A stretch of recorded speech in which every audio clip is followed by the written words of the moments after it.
It's everything. It was 1951 since we even made it. So there's a lot of teams that have come before us that have helped build the foundation for this. Even the 4 years that I've been here, there's a lot of guys that deserve this more than I do for sure. So yeah, I'm just glad we were able to do that tonight for guys like that. You know, our former shortstop Liam Spence was actually in the stands tonight. Gets you pretty emotional, you know. He's pulling for guys like us that he doesn't really even know, but little does he know he actually laid the foundation for this place, and he's a big reason why we're right here right now. Hunter, I know you've been asked, but what was going through your mind when you're coming home there? Don't get tagged out, I guess. I knew Dean was telling me I needed to slide to the outside, but he was wrong. The throw brought him to the outside, so just natural instinct trying to, you know, sneak by right there, and I guess it looked pretty cool. Probably a little overly emotional, chucking my helmet and maybe throwing an F-bomb out. But hey, in the heat of the game, that's what happens. And really happy I was able to get an RBI for KT right there, and it ended up being a pretty big run. With that run into the ball earlier and then that slide there at home plate, how much of that football background helped you at times playing this game?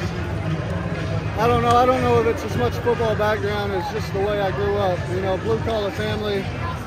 My whole family's just tough, you know.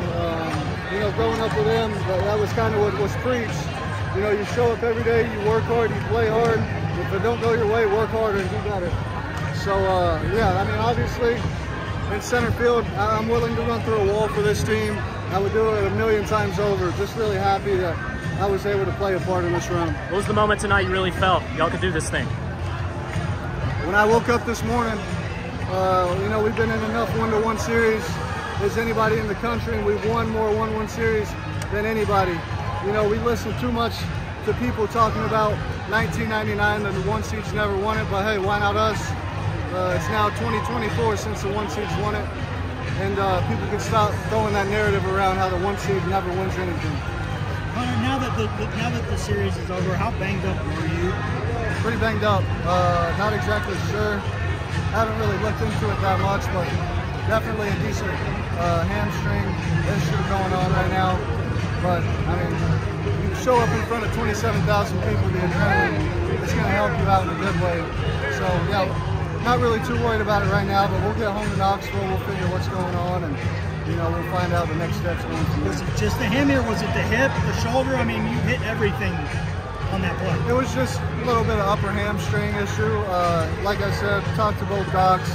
Not exactly sure. We don't have, you know, see-through eyes into my leg, but that might be something we take a look at when we get home. How much is it barking at you going first to home here?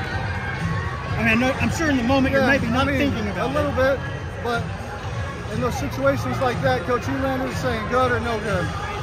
And in moments like this, you'll never get to play in it maybe ever again. You know, this might be my last year here, it might not be, but you can't take stuff like this for granted. If KT hits the ball in the gap, I got to score right there, regardless of how I'm feeling. So what's the one? Even if you try to hold me up, I'm running.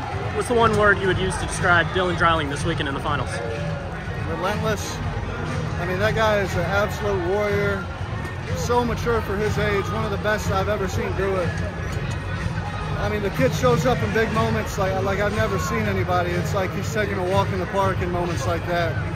Just so calm, so relaxed, and you know, the guy's the most confident guy in the world, and he trusts his stuff, and more times than not, his stuff's better than the guys on the mound. Sorry.